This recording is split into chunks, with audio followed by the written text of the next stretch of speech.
both directions in the round pen, but then I come out here in the middle of the arena, or maybe I'm out in a field, and I ask them to canter, and they start picking up the outside lead.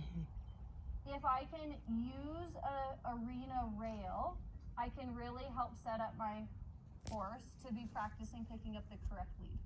Because remember, I don't want them to practice what I don't want them to get good at. So I'm going to ask you two, if you'll please stand over there. It's easier to move you two than the two barrels. So I like to think about using my facility to help me log positive responses and correct canter leads. So I'm going to ask him to go out at the trot. Today would be great.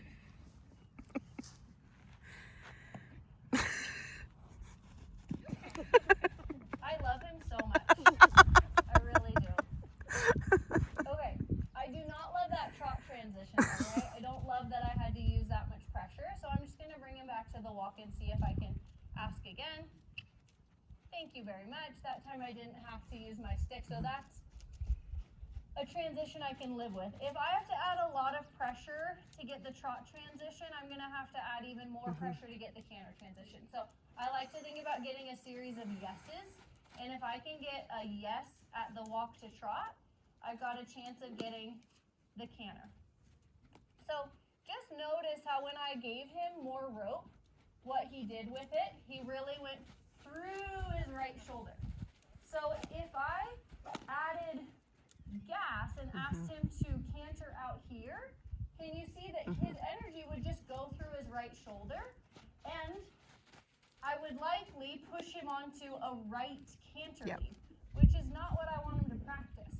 So I'm going to wait and ask for the canter when the rail is going to help me right there. Okay? I like to use a kiss for canter. I'm pretty consistent. Cluck is trot, kiss is canter, nothing else. We lost the moment, so I'm going to leave it until I'm back at a spot where I can have the facility helping me. Great left lead. I'll reward him with a really big release.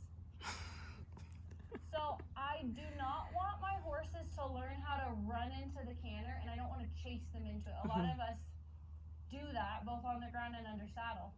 So when he didn't get it there, it's really tempting to just start chasing him.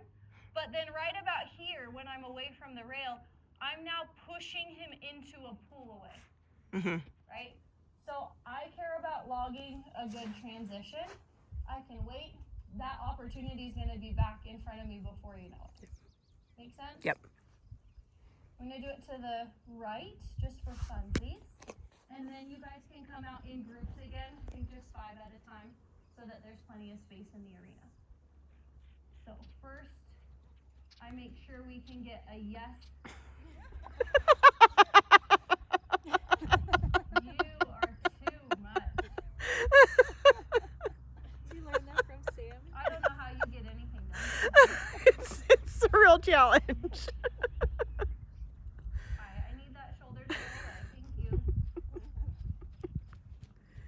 So looking at where my facility is going to be the most meaningful, right about there is going to be where I ask for the right lead canter, because that's the moment that the rail is going to block his left shoulder. Yeah? That's all right. I'm going to let him drift a little closer next time. He was still a little bit off the fence. So we're going to drift a little closer. Very good. He got it in front, and then he switched his hind leg in the end. Good boy. Another thing I'll add just around my thoughts on the canter, I don't worry about them maintaining the canter until the transition itself is really good. We've got this saying, the quality of the gait is dependent on the quality of the transition. So if we can get the canter transition really good and put my emphasis on that, the maintenance of the canter is going to come. So I don't want him to actually canter out here 3 circles.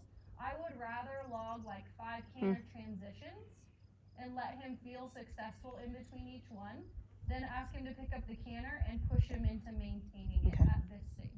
Great. Good?